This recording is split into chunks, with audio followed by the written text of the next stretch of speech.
মনোযোগ। আমার যুবক ভাইয়ারা, আমার মুরব্বী বাবাজিরা, ও মাঝগাঁওয়ের বাবা, যত জায়গা থেকে আপনারা এসেছেন নবীগঞ্জের বাবা, আমি বলেছি নিঃশ্বাসের কোনো বিশ্বাস নাই। আমার নবী বলেন আফদালুল ইবাদাতিস সালাত, সর্বোত্তম ইবাদত হলো নামাজ। আপনারা জবান খুলে বলুন, ওই নামাজের দরকার আছে না নাই? এরই ক্ষেত্রে আইলে গেলেন, কিংবা বাসের মধ্যে উঠলেন, কিংবা বাজারের মধ্যে গিয়েছেন, বিলের মধ্যে গিয়েছেন, যাওয়ার পরে নামাজটা পড়তে পারেন নাই, যদি পরিবেশ থাকে গামছা খুললে এরই ক্ষেত্রের মধ্যে নামাজ পড়েন। আর যদি পরিবেশ না থাকে বাড়িতে আসার পরে নামাজটা আদায় করে নেবেন, কিন্তু নামাজটাকে একেবারে ছেড়ে দেওয়ার কোনো সুযোগ নাই। কেন? আল্লাহ রাব্বুল আলামিন বলেন, ইন্নাস সালাতা তানহা আনিল ফাহশাই ওয়াল মুনকার। আল্লাহ রাব্বুল আলামিন বলেন, নিশ্চয়ই নামাজ মানুষকে অশ্লীল এবং খারাপ কাজ থেকে দূরে রাখে। আর নামাজের কথা কুরআনুল কারীমের মধ্যে ৮২ জায়গায় নামাজের কথা বলেছেন। সব জায়গায় বলেছেন আকিমুস সালাহ, নামাজ কায়েম করো। নামাজ কায়েম কি অনেকে বোঝে না। নামাজ কায়েম হলো শুধুমাত্র নিজে নামাজ পড়লে চলবে না, নিজের সন্তান, নিজের প্রতিবেশীকে নামাজের জন্য তাকিদ দেওয়া লাগবে। আমার আল্লাহ বলেন, কু আনফুসাকুম ওয়া আহলিকুম নারা। আল্লাহ বলে, বান্দারে আগে নিজে বাঁচো, তারপরে তোমার আহালকে, তোমার জাতিকে জান্নাতের রাস্তা দেখিয়ে দাও। এই জন্য ৮২ জায়গায় আমার আল্লাহ নামাজের কথা বলছেন। এই জন্য নামাজ পড়তে হবে হুজুরি কলব নিয়া। হুজুরি কলব, নামাজ পড়ো রে, হুজুরি কলবে নামাজ পড়ো। হুজুরি কলব তো অনেকে বোঝে না, যেই নামাজে নবী নাই রে, সেই নামাজ কেউ পড়ো না রে। নামাজেই নামাজি রে সরল পথে আনতে পারি। নামাজে হাইরে ও নবীগণের বাবা, নামাজ পড়বেন ভালো কথা। সুদ খাওয়া যাবে না, ঘুষ খাওয়া যাবে না, গীবত করা যাবে না, মা বাবার বুকে লাথি মারা যাবে না। খবরদার, নামাজে দাঁড়াইয়া মেম্বার সালাম দিলে নামাজ বাতিল হয়ে যায়। নামাজে দাঁড়াইয়া চেয়ারম্যানকে সালাম দিলে নামাজ বাতিল হয়ে যায়। নামাজের ভিতরে দাঁড়াইয়া আমার নবীরে সালাম না দিলে নামাজ বাতিল হয়ে যায়। নবী আমরার মতো? নবী আমরার মতো কইলে ঈমান থাকবো? এই জন্য আমার বাবারা, আল্লাহর হাবিব বলেন, ও আয়েশা, ও আয়েশা, শরীরটা বড় অসুস্থ লাগতেছে। সুবহানাল্লাহ। আয়েশা সিদ্দিকা বলেন, নবী গো আমার কি খেদমত করতে পারি গো মায়ার নবী? আল্লাহর হাবিব বলে, আয়েশা একটা বালিশ দাও, ওই বালিশের মধ্যে মাথা করে আমি একটু শুব। আয়েশা সিদ্দিকা বলেন, নবী গো, নবী গো, নবী গো, মেহেরবানি করে আমার উরুটা আপনার জন্য বালিশ বানাইয়া দিলাম। ওই উরুর মধ্যে আমার নবী মাথা মোবারকটা রাইখা তিনি শুইলেন। শোয়ার পরে আমার নবী একটা কথা ৩ বার বলছেন। জোরে কোন কয়বার? ৩ বার বলেছেন। একবার বলেছেন আয়েশা নামাজ, দ্বিতীয়বার আমার নবী বলছেন নামাজ, তৃতীয়বার আমার নবী বলছেন নামাজ। জোরে কোন কয়বার? ৩ বার। জীবনের শেষ সময়, দুনিয়া থেকে বিদায় হওয়ার সময় আমার নবী ৩ বার বলছেন নামাজ, নামাজ, নামাজ। এরপরে বলছে আয়েশা আমার মিসওয়াকটা দাও। আয়েশা বলে, নবীর মিসওয়াকটা আমি হাতের মধ্যে নিলাম, নিয়ে দেখলাম মিসওয়াকের মাথাটা অনেক শক্ত, নবী অসুস্থ, ও কেমনে দন্ত মুবারকে লাগাবে? আমি একটু জিভ আমার দাঁত দিয়া নবীর মিসওয়াক মুবারকটা চাবায়া নরম করতে গেলাম, দেখলাম ওই মিসওয়াকের গুড়ার ভিতরে আমার নবীর কিছু থুতু মুবারক লেগে আছে। আয়েশা সিদ্দিকা রাদিয়াল্লাহু তাআলা আনহা বলেন, ও পৃথিবীর মানুষ, আমি যখন নবীর মিসওয়াক মুবারকটা নরম করতে গেলাম, আমি আমার নবীর থুতু মুবারক যখন আমার জিহ্বার মধ্যে লেগেছে, জীবনে কত খাবার আমি জিহ্বায় লাগিয়েছি, আমার নবীর থুতু মুবারকের মতো এত মজাদার লাগে নাই। এ আমার নবীগঞ্জের মা, মাইজগাঁওয়ের মা কই গো? আয়েশা সিদ্দিকা আমার নবীর মিসওয়াক নিজের দন্ত দিয়ে চাবাই দিছে। স্বামী অসুস্থ হলে, অপারগ হলে তাকে তুচ্ছ তাচ্ছিল্য করো না। রুজি করতে পারে বিদেশ থেকে টাকা পাঠায় আর খরচ করো। স্বামীর মহব্বত বেড়ে গেছে, ছাদ থেকে পরে স্বামীর কোমরটা ভেঙে গেছে, এই স্বামীটা বাড়িতে আসার পরে অচল হয়ে বিছানায় শুয়ে গেছে, তাই বলে তাকে অবজ্ঞা করো না। টাকা থাকলো তোমার স্বামী, না থাকলো তোমার স্বামী, দুঃখে থাকলো স্বামী, দুঃখে থাকলো স্বামী। কথা বলেন ঠিক না? গত কয়েকদিন আগে দেখলাম স্বামী স্ত্রী দুইজন মার্কেটে গেছে, যাওয়ার পর স্ত্রী বলছে কি কেনাকাটার কথা, স্বামীর কাছে টাকা নাই, গলার ভিতরে নিজের ছুরি চালায়া বাজারের মধ্যেই সে মারা গেছে। চাপ দিয়েন না, প্রেশার দিয়েন না, পুরুষ এটা সহ্য করতে পারে না। আর একটা নারীকে দেখছিলাম বাজারে গেছে ওই দিন, এক সাংবাদিক প্রশ্ন করে আপনার ঈদের বাজেট কত? তখন মেয়েটা বলছে, আমার মহিলাটা বলছে ঈদের বাজেট 500 টাকা, 5000 টাকা। কত? 5000। তখন সাংবাদিক প্রশ্ন করে 5000 দিয়ে কি আপনার হবে? কতটুকু হয়? অনেকে তো ঈদের বাজেট করে 1 লক্ষ 2 লক্ষ। তখন তিনি উত্তর দিলেন, যার তৌফিক আছে সে করে, আমার নাই, আমি পারি না। চোখের পানি ফেলে দিয়েছে। এই জন্য কাপড় কেউ যদি কিনে সমাজে, তাকে জিজ্ঞেস করেন না কাপড়টার দাম কত, ঈদের মার্কেটটা তোমার বাজেট কত, এইগুলো জিজ্ঞেস করবেন না। বরং আল্লাহ যদি আপনাকে তৌফিক দেয়, ঈদের মাঠে যাওয়ার আগে গরিবের গায়ে কাপড় লাগাই দেন। রাসূল বলতেছেন, ঈদের দিন যদি কোনো ব্যক্তি বস্ত্রহীন মানুষকে কাপড় কিনে দেয়, আল্লাহ রাব্বুল আলামিন জান্নাতের ভিতরে তার জন্য কাপড় ব্যবস্থা করে দিবেন, নতুন কাপড়ের ব্যবস্থা করে দিবেন। এই জন্য শুধু কথা একটাই, আমরা যা করব আল্লাহকে সন্তুষ্টি করার জন্যই করতে হবে। কথা বলেন ঠিক কিনা? এই জন্য আল্লাহর হাবিব বলেন, ও পৃথিবীর মানুষ, আফদালুল ইবাদাতুস সালাত, সর্বোত্তম ইবাদত হলো নামাজ। নামাজ করতে গেলে ওযু দরকার আছে না নাই? ওযু শুরু করার আগে কাপড় চোপড় পবিত্রতা দরকার আছে না নাই? এখন বলবেন হুজুর পবিত্রতা কি জিনিস? আমি বলতেছি শুনেন। আত-তুহুরু শাত্রুল ঈমান, পবিত্রতা হলো ঈমানের অর্ধেক। জীবনে কোনোদিন নাপাকি হইয়া রাস্তাঘাটে চলাফেরা করবেন না, পবিত্র অবস্থায় চলাফেরা করবেন। আল্লাহর হাবিব বলেন, কেউ যদি দুনিয়ার জমিনে নাপাক অবস্থায় চলাফেরা করে, দুনিয়ার জমিনটা তারা লানত দেয়, আসমানে ফেরেশতারা তারা লানত দেয়। এই জন্য পবিত্র অবস্থায় চলবেন, এটা কিন্তু ঈমানের অর্ধেক।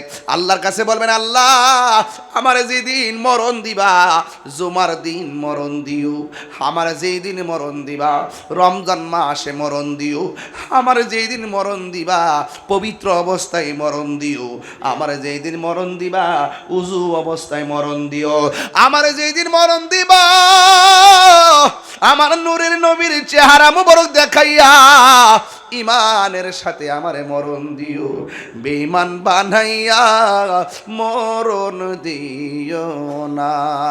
আমার মরণের কত দিন বাকি আমি জানিলাম না গো আল্লাহ। মরণের কত দিন বাকি আমার, মরণের কত দিন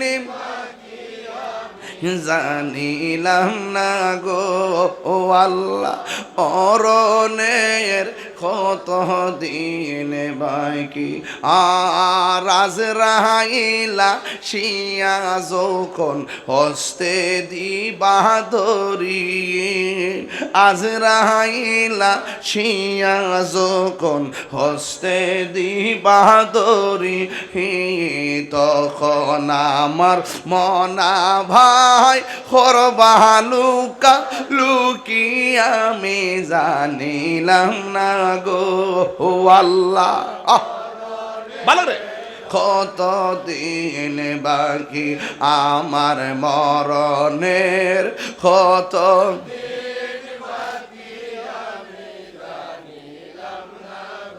ও আল্লাহ মরণের কত দিন বাকি আর 40 দিনের আগে ভয়রে মতের নিশানি 40 দিনের আগে ভয়রে মতের নিশানি আজরাইল আইসা খাইরা নিব চোখে দিয়া আন্দি আমি জানিলাম না গো আল্লাহ আমার যুবক ভাইরা কণ্ঠ খোলো দিন বাকি আমার মরণের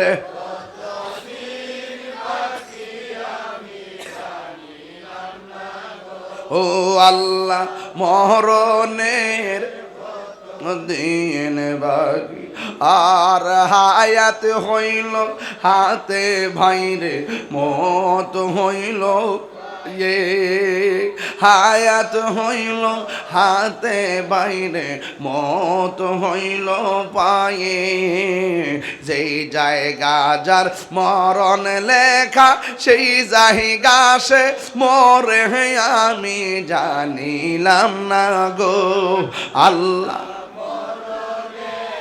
কত দিন বাকি আমার মরণের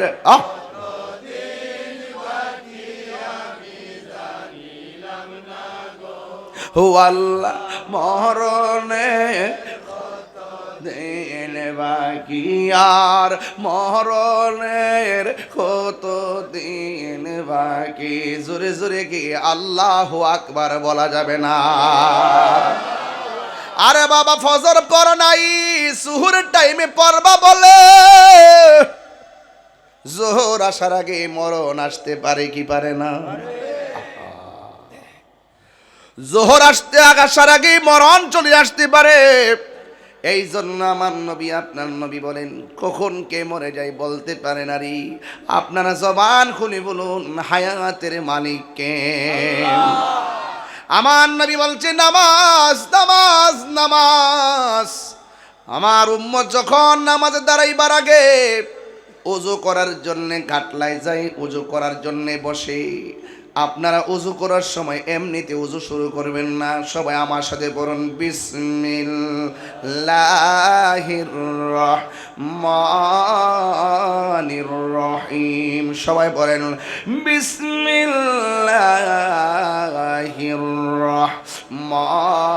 রহমানির রহিম বিসমিল্লাহ বলে ওযু শুরু করবেন আল্লাহর হাবিব বলেন কেউ যদি ওযু করার সময় বিসমিল্লাহ বলে ওযু শুরু করে ওযু শেষ করার আগ পর্যন্ত আসমানের ফেরেশতারা ওযুকারীর জন্য আমার আল্লাহর কাছে ডাক দিয়া বলে আল্লাহ ও আল্লাহ তোমার বান্দা সব পালায়া তোমার কাছে দাঁড়াইবার জন্য রেডি হইতাছে বিসমিল্লাহ বলে ওযু শুরু করেছে ও আল্লাহ তোমার বান্দা ওযু শেষ করার আগে তুমি তার জীবনের গুনাহগুলো মাফ করে দাও এই বিসমিল্লাহর ফজিলত আছে না নাই অনেকে বিসমিল্লাহর ফজিলত বুঝে না আল্লাহর হাবিব বলেন আমার উম্মত যদি প্রতি নেক কাজের আগে বিসমিল্লাহ পড়ে আমার আল্লাহ হাসরের ময়দানে তার 4 রঙের হাউজে কাউসারের পানি পান করাইয়া দিবে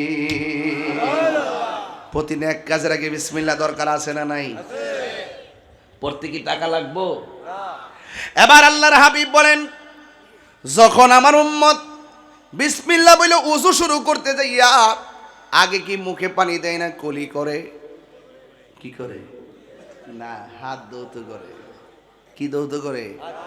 কয়বার? আগে কি বাম হাত না ডান হাত? কয়বার? তিনবার। এইভাবে, হ্যাঁ, সুন্দর করে। রাসূলুল্লাহ বলতেছেন ওযু করার সময় যখন সে হাত দৌত করে, হাতের কবজি দিয়া সেই হাত দিয়া যত গুনাহ করে সব ওযুর পানির সঙ্গে নিচে ফালাইয়া দেয়। তাহলে ওযু করলে গুনাহ মাফ হয় কি হয় না?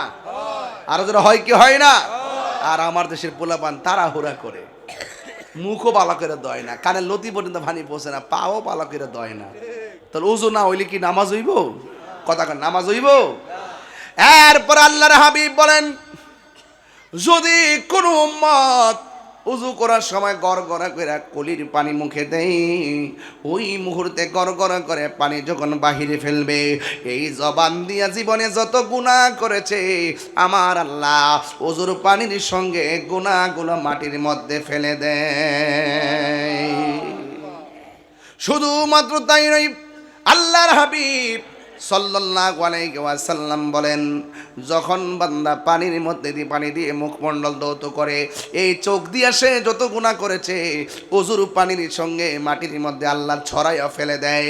এরপরে ওযু শেষ হয়ে গেল, এমনভাবে আমার আল্লাহ গুনাহ মাফ করেন। এরপরে আমার নবী বলেন, কেউ যদি ওযু শেষ কইরা আসমানের দিকে তাকাইয়া, কোন দিকে? আসমানের দিকে তাকাইয়া কালিমায়ে শাহাদা পড়ে, আমার আল্লাহ রাব্বুল আলামিন তার জন্য 8টা জান্নাতের দরজা খুলে দেয়। ওযুর নিয়ম আছে না নাই? নাকি হুট করে উযু, হুট করে নামাজ, হুট করে রুকু? সবচেয়ে বড় সুর, সবচেয়ে বড় চুর হইল যে নামাজ চুরি করে। কথা বলেন ঠিক না বেঠিক? রুকু ভালো করে করে না, সাজদা ভালো করে করে না। শতকরা 70% জিজ্ঞেস করবেন বৈঠকে বসে কি পড়ে, অর্ধেকই পারতো না। কি জানে হয় আল্লাহই জানে। 10টা সূরা ভালো করে তেলাওয়াত শুদ্ধ করে পড়তে পারে না।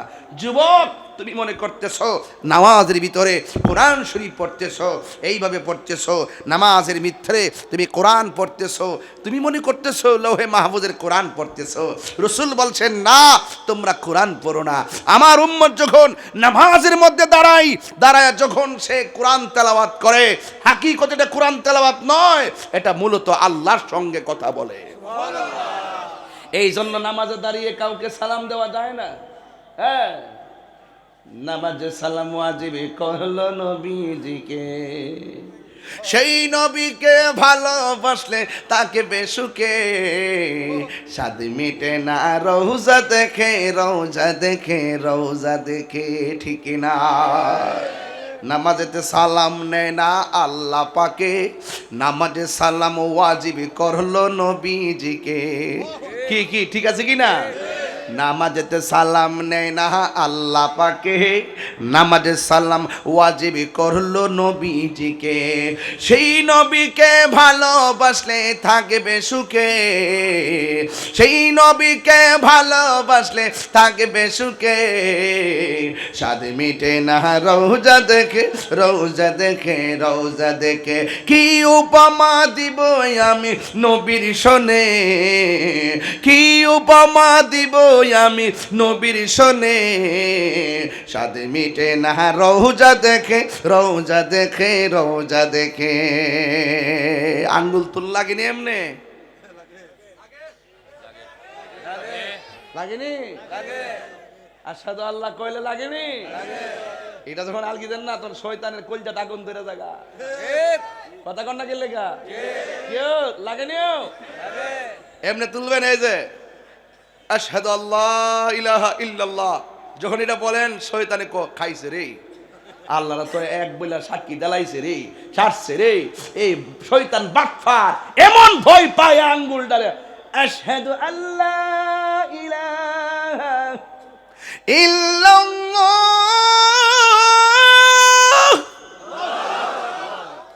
যতটুকু আওয়াজ যাবে শয়তান কো বাপ রে বাপ, এমন ফাওয়ার রে আজানডা। ওর আওয়াজ যেখানে নাই ওখানে গিয়ে দৌড়ায়া ফলায়া জায়গা বাটফাটটা। আঙ্গদেশের অনেক তো মসজিদে আজান এলে বিরক্তিও, কিতা চিল্লা চিল্লি শুরু করছে। আসিনি এমন লোক, মিলাদের একটু বেশি একটু একটু বাড়ায় বললো শেষ করে না কি লেগে, আর দুয়ার মধ্যে হাত তুললে আরে বাবা রে হাত বেদনা করতেছে, অনুদি শেষ করে না রে। ইমাম সাহেব রে ইমাম সাহেব নামাজটা একটু শর্ট করে লাগেন। মসজিদে গিয়া বারবার গড়ি ফেলছা, আর বাজারে গিয়ে ঘন্টার পর ঘন্টা আড্ডা মারে, গড়ি কাটার ফল চায় না। কথা কোন ঠিক না বেটে? অথচ রাসূল বলছেন সবচাইতে নিকৃষ্ট জায়গা হলো বাজার, আর সবচাইতে উত্তম জায়গা হলো আল্লাহর ঘর মসজিদ। কথা বলেন ঠিক কিনা? বাজারের সংখ্যা কম না বেশি? মসজিদে তারাবি দেখছেন তো এবার প্রথম 5 দিন মসজিদ ভর্তি, পরের 10 দিন অর্ধেক, গতকাল ভিতরে জায়গা না বাইরেও জায়গা নাই, আজকে খবরই নাই। ইটস রিয়েল রিয়েল, এটাই বাস্তবতা আমাদের। আমরা আবেগী মানুষ। সত্যরই কথাটা সত্য নেই। বিশ্বাস না হইলেন ঈদের দিন যখন চান উঠবো, অমন রমজানেরই রোজার শেষে এলো খুশির ঈদ, যখন উঠবো ওই দিন ফজরের টাইমে যায়েন 2 জন,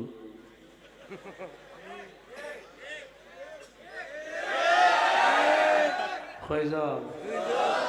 ইমাম সাহেবকে মুসল্লি কই? এটা আমাদের বাস্তবতা। সত্যি নি বাবা, সত্যি নি। আর নির্বাচন হওয়ার পরে তো মুসল্লি অনেক বাড়ছেন, মাথার টুপি টাফি অনেকই দেওয়া শুরু করছি। নির্বাচন শেষ, আমরা দেশে পরীক্ষা এলে দেখবেন হ্যাঁ নামাজ পড়ে, পরীক্ষাটা শেষ আর নামাজ পড়ে না। আবার রেজাল্টটা দেওয়ার 3 দিন আগের থেকে আল্লাহরে ডাকতে ডাকতে একবার গলা শুকাইলা, যখন রেজাল্টটা ফাঁস করে এলা, ইয়া আল্লাহ হাবিবি কাম টু কক্সবাজার, আর খবর নাই। সিটিং কি? চিটিং কি? চিটিং। আল্লাহ কয় বান্দা তুই মানুষকে দেখাইবার লাগিয়া কর্ম করস, অথচ তোর অন্তর খবর তো আমি আল্লাহ জানি। আরে জানি কি জানে না? জানে। এই জন্য মানুষকে দেখাবার জন্য নয়, নামাজ পড়বো একজনকে খুশি করার জন্যে। জবান খুলে বলেন তিনি কে? কালকে এতেকাফ যারা বইছে, যারা এতেকাফ করে আছে না, এদের জন্য ইফতারে পাঠাইবেন। যারা এতেকাফ করে এদের জন্য পাঞ্জাবি পাঠাইবেন, লুঙ্গি পাঠাইবেন। রাসূল বলছেন যে যারা 10 দিন এতেকাফ করে তাদের আমল নামায় 2টা হজ আর 2টা উমরার সওয়াব দেওয়া হয়। এদেরকে সম্মান করবেন। এই তো একটা বাড়ি দেয়া কিছু ইফতারে পাঠাই দিয়েন। এরা যে দোয়াটা করবে একদম নিরঙ্কুশ দোয়া, আল্লাহ আমার স্মরণ করছে, এটা সাধারণ না, সাধারণ না। আমি আগামী পরশুদিনও, আমি আজকে আসার সময় বাসায় বলছি যে 7টা 8টা মসজিদ আছে, সবগুলোতে পরিবারের পক্ষ থেকে তাদেরকে স্মরণ করতে হবে দোয়া চাওয়ার জন্য। আর না খাইলে তো পেট ভরে, ঘর থেকে খাবার যেতে পারে, এটি তো তারা খাইয়া শেষ করতে পারে না। আপনি পাঠালেন মহব্বতে পারে, আরে বাড়া কেউ কে কাউরে সারাদিন খাওয়াই দে? একটু স্মরণ করলেন, সে হাত তুলে দোয়া করলো, বাস আপনি বান্দা থেকে বন্ধু হয়ে যেতে পারেন। কথা বলেন ঠিক না বেটে? তুমি মেহেরবান গো নবীজি, তুমি মেহের আন ও নবীজি, তুমি মেহের। আমার যুবক ভাইয়ের কণ্ঠটা একটু উচ্চ হবে। তুমি মেহের, তুমি মেহেরবান ও নবীজি, তুমি মেহেরবান। নয়নে একবার দেখিলে, নয়নে জুরাইতাম পরাণ ও নবীজি, তুমি বান, তুমি মের, তুমি মেহেরবান ও নবীজি, তুমি মাশাল্লাহ। হা কত কষ্ট করলেন নবীজি উহুদের ময়দান, কত নবীজি উহুদের ময়দান, দন্ত মুবারক শহীদ করলো, দন্ত ঈদ করলো কাফের বেঈমান। ও নবীজি তুমি আল্লাহ গো আন, তুমি মেহের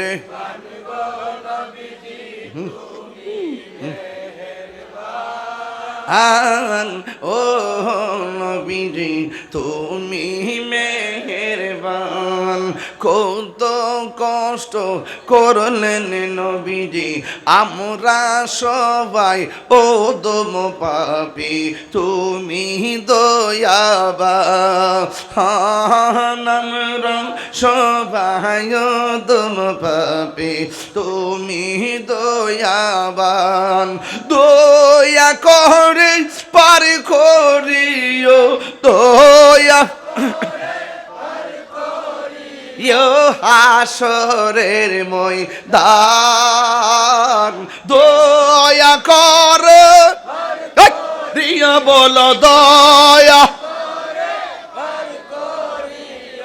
হাসরের ময়দান।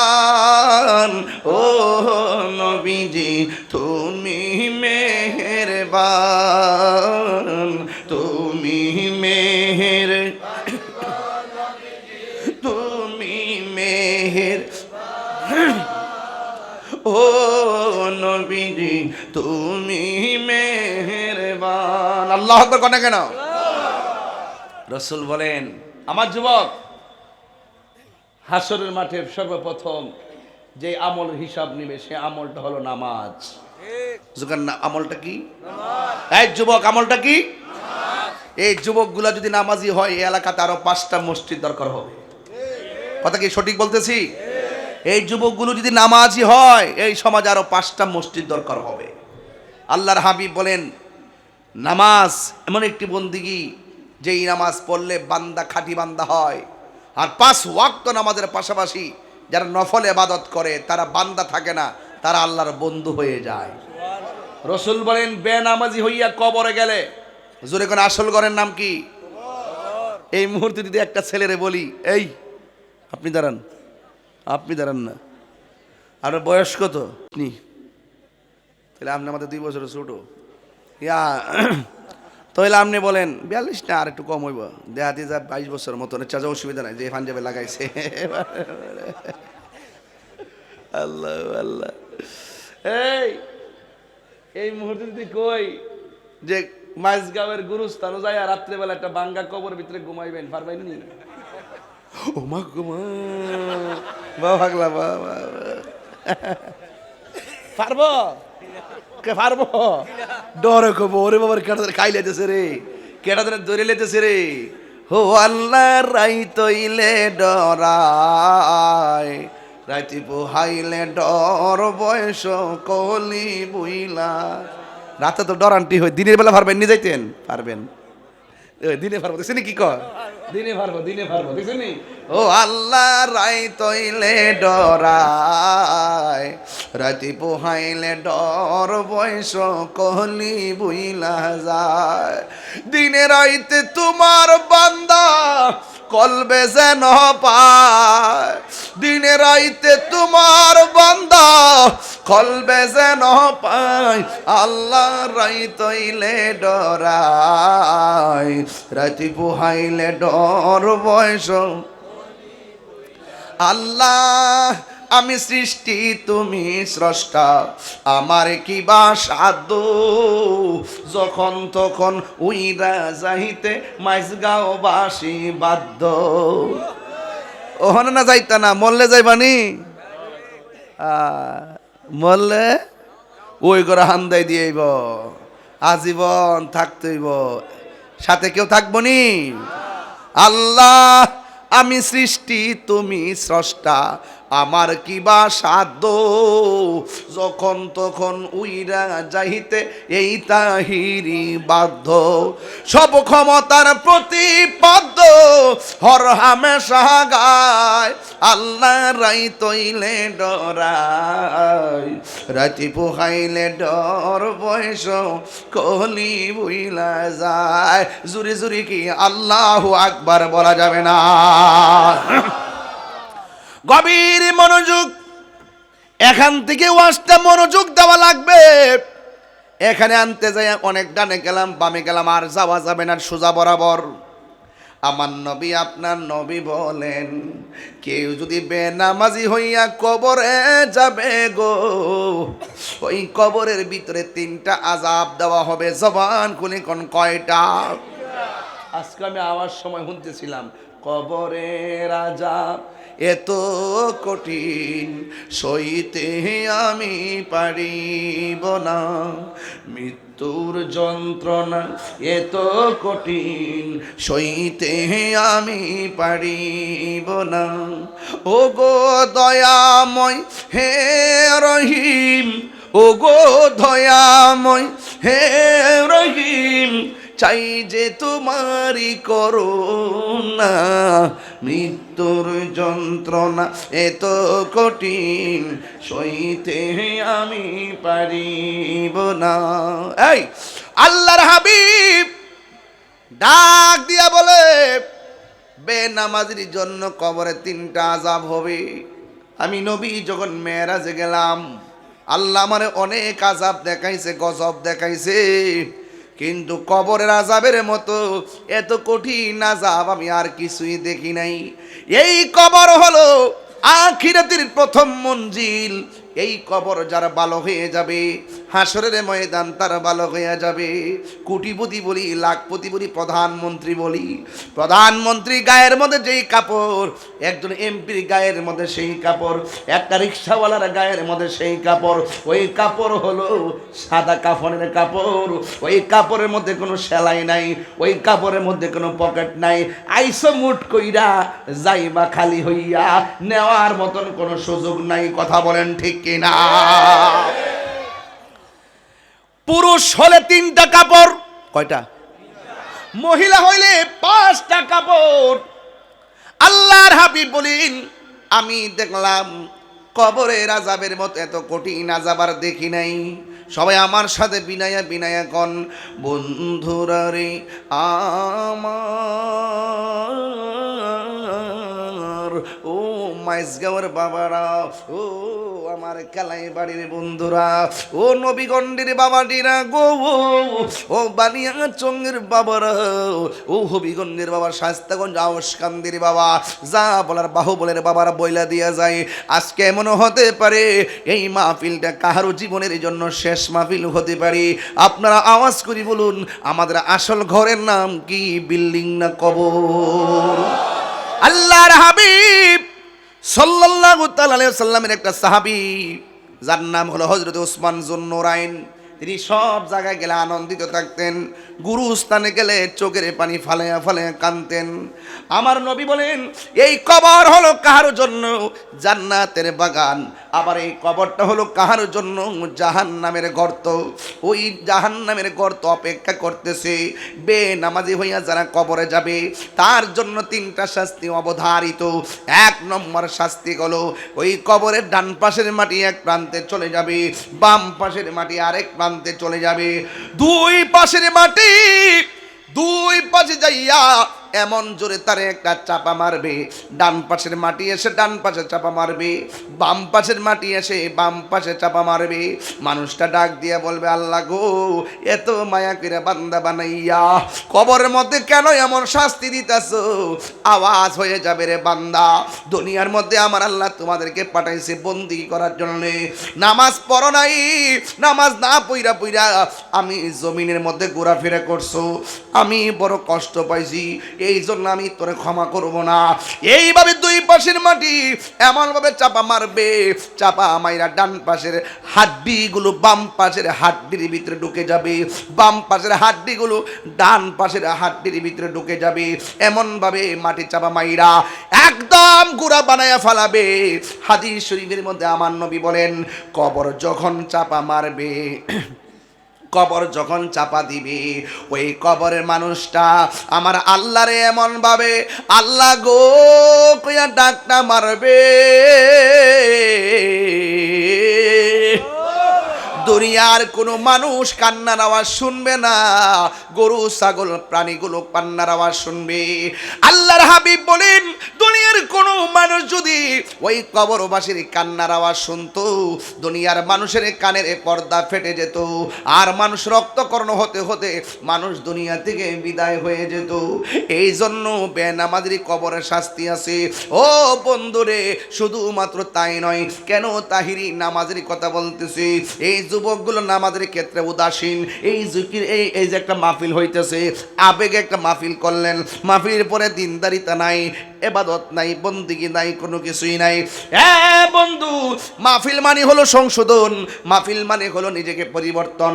এই জন্য আমি আজকে ওয়াদা নিব সবার কাছ থেকে, আমরা সবাই নামাজ না পড়লে কবরে কেমন শাস্তি হবে। এক নম্বর হলো ডান পাশের মাটিগুলো এক প্রান্তে যাবে, দুই পাশের মাটি এসে এমন ভাবে চাপা মারবো। দুই নম্বর শাস্তি হলো জাহান্নামের আগুনের তাপ কবরে ঢুকাইয়া দেওয়া হবে।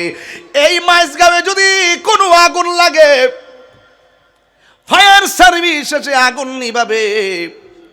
আর যদি কবরের মধ্যে আগুন লেগে যায়, ঘরের পাশে কবর, বাড়িওয়ালার কোনো খবর থাকবে না, কেউ দুঃখী হবে না, কেউ কবর পারে যাবে না। আর বাপের কবরে তো সন্তান যায় না, মাটি দেওয়ার পরে 3-4 দিন কান্দে, 5 দিনের মাথায় বাবার সম্পদ লইয়া কামড়া কামড়ে শুরু হয়ে যায়। কথা কোন ঠিক না বেরি? ওই বাবার কথা আর মনে করে না। যারা বাবার ভালোবাসে আমার মতো কান্দে। আমি প্রায় মাহফিলে বলি, বাবা গো বাবা, বাবা গো বাবা, ওই বাবার মনে কষ্ট দেওয়া যাবে না। ও বন্ধু, বেনামাজি হইয়া কবর গেলি, জাহান্নামের আগুন তোমার গায়ের মধ্যে ধরায় দেওয়া হবে, কেউ নিবাইতে যাবে না। বন্ধু বলতেছো, ফেসবুকের বন্ধু? না না না, ওই বন্ধু কোনো দিন তোমার নামটা লইয়া দোয়াও করবে না। যেই নাম্বারটা দিয়া সারা জীবন ফোন দিছে, দোস্ত কইরে চল হবিগঞ্জ যাইবেনি, আপনি মারা যাইয়া দেখেন আর কোনোদিন চার্জ কইরা নাম্বারটার দিকে ফিরে তাকাবে না। এটাই হলো বাস্তবতা। মেসেঞ্জারে এত ফোন করেছেন, এত মেসেজ করেছেন, কিন্তু মারা যাইয়া দেখেন এই মেসেঞ্জার আর কেউ সিন করবে না, এই মেসেঞ্জারের খবর আর কেউ নিবে না। একমাত্র আপনার খবর, আমার খবর নেওয়ার জন্য যিনি সবসময় ব্যথিত, যিনি সব সময় সেজদায় পড়িয়া বিরা চোখের পানি মুবারক ফালায়া ফালায়া কান্দে, তিনি হলো রাহমাতুল লিল আলামিন। আমার নবী বলে, উম্মত বেনামাজি হইয়া কবরে গেলে ওই কবরের ভিতরে সর্প দেওয়া হবে, বিচ্ছু দেওয়া হবে, এমন ভাবে তোমাকে সবল দিবে, এমন ভাবে তোমাকে আঘাত করবে, কোনো বিষের ওষুধ পাওয়া যাবে না। এই জন্য আমার নবী বলেন, হাসরের ময়দান যেদিন কায়েম হবে, ওই কঠিন মুসিবতে আমার আল্লাহ সর্বপ্রথম যেই ইবাদতের হিসাব নিবে, ওই ইবাদতের নাম হলো নামাজ। নামাজ নামাজ। আল্লাহর হাবিব বলেন, উম্মত যেই ময়দানে সবাই নাফসি নাফসি বলে কাঁদবে, মাথার উপরে সূর্য থাকবে, নিজের ঘামে নিজেরা সাঁতার কাটবে, সেই দিন মানুষ একটু ছায়ার জন্য পাগল হয়ে যাবে। আল্লাহর হাবিব বলেন, যৌবনকালে যারা ইবাদত বেশি, আমার আল্লাহ ওই যুবকদেরকে আরশে আজিমের নিচে ছায়া দিয়ে দিবে। শুধুমাত্র তাই নয়, আমার নবী বলেন, না খাইয়া থাকতে পারে, নামাজে ওয়াক্ত ছুটতে গেলে মাথা নষ্ট হইয়া যায়, ঘর তার ভালো লাগে না, আল্লাহর ঘর মসজিদ তার ভালো লাগে। আমার নবী, আপনার নবী বলেন, যার মনটা মসজিদের জন্য দিওয়ানা, যার মনটা মসজিদের জন্য পাগল, ওই মানুষগুলা যখন হাসরের ময়দানে উঠবে, ওই কঠিন মুসিবতের সময় আমার নবী, আপনার নবী বলেন, যারা মসজিদের জন্য পাগল, বাজার তারা ভালো লাগে না, মসজিদ ভালো লাগে। এই মানুষগুলোকে ফেরেশতা দিয়ে তালাশ কইরা কইরা আমার আল্লাহ আরশে আজিমের নিচে ছায়া দিয়ে দিবে। তাহলে এই নামাজ আমরা চাই কি চাই না? আরো বড় করে চাই কি চাই না? যদি একটু কষ্ট না নেন, একটা কথা বলতে চাই, রাগ করেন না, কষ্ট নিয়েন না বাজি। এই সময়ে যেইভাবে আপনি রুকু দিতে পারবেন, বুড়া বয়সে কি পারবেন? বুড়া বয়স লাগতো না, মিডিল বয়স হইলে তো কোমর সোজা করতে পারতেন না। যেমনি মোবাইল ফিরে তখন গারগুর বেহা করে লেছুন, আর কিন্তু রুকু সাজা চলতো না। এমন অনেক মসজিদে গেলে দেখি যে আঙ্গুল তো এমনি লাগাইতে হয়, বৈঠকে গেলে বিছাইতে হয়, ঠিক না? আঙ্গুল না পাইতে একবারে বিছাইয়া নামাজে বসে, নামাজ তো হবে না, নামাজ ফাসাদ হয়ে যাবে। 4 আঙ্গুল অবশ্যই লাগাতে হবে। এই আঙ্গুলগুলো না পারলে অন্তত 3টা 2টা 1টা লাগাতেই হবে, নাহলে তো নামাজ হবে না। এই জন্য আমরা অনেকে বুঝি না, অনেকে কি করে, হ্যাঁ যদি একান্ত প্রবলেম থাকে এটা ভিন্ন জিনিস, কিন্তু খবরদার পায়ের আঙ্গুলগুলো কেবলামুখী করে এমনি বিছাইতে হবে। কিন্তু আমি দেখি ম্যাক্সিমাম মাহফিলে পাগুলো ফালাইতে পারে না, ফালাইবো কেমনে? অভ্যাস তো নাই। যদি আগের থেকে অভ্যাস করতো, এগুলা ট্রেনিং হয়ে যেত। দেখছেন না চাইনা বাচ্চাগুলো এমনভাবে ব্যায়াম করে, এরা গসল আড্ডি আছে কিনা বুঝাই যান। ট্রেনিং লাগবে। নামাজ একটা ব্যায়াম, নামাজ একটা কি ব্যায়াম। এই ওয়াজ করলে তো ভালো লাগে না অনেকের, নামাজের ওয়াজ করতে হয়েছে, তাই রে নামাজের ওয়াজ কি রে করতেছি। ফুলাফান্ডি কিন্তু বিপদে চলে যাচ্ছে, মসজিদ কিন্তু খালি, মুরব্বিটি কিন্তু নাই। আস্তে আস্তে সবই মুরব্বি খালি হয়ে গেছে গা। কথা কোন ঠিক না বেটি? তো এই মসজিদকে আমরা জিন্দা রাখন লাগতো না? জিন্দা রাখন লাগতো না? বেশি না 3টা ফুলা মাইজ গাওয়ার 3টা ছেলে দাঁড়ান, একটা ছেলে হাত তোলেন, হুজুর আজকের ফজর থেকে নামাজে দাঁড়াইলাম, মৃত্যুর আগ পর্যন্ত নামাজ পড়বো। একটা ছেলে হাত তোলেন, কে দিবে? ওই যে দাঁড়াইছে। তুমি দাঁড়াও, তুমি দাঁড়াও, তুমি দাঁড়াও, আপনি দাঁড়ান, এই আপনি দাঁড়ান, আপনি দাঁড়ান, আপনি দাঁড়ান, ওই দাঁড়ান, আপনি দাঁড়ান। নাম কি আপনার? হারুন। তোমার নাম? ফজলু। বাপের সাথে বুঝে নাই, মার সাথে বুঝে নাই। আজকের মাহফিলে ওয়াদা করছে 5 ওয়াক্ত নামাজ পড়বে। হাত নামান, বসুন। আরেকজন দাঁড়াও, নাম কি? নূর মিয়া। আল্লাহ আপনি কবুল করেন, আমিন কোন।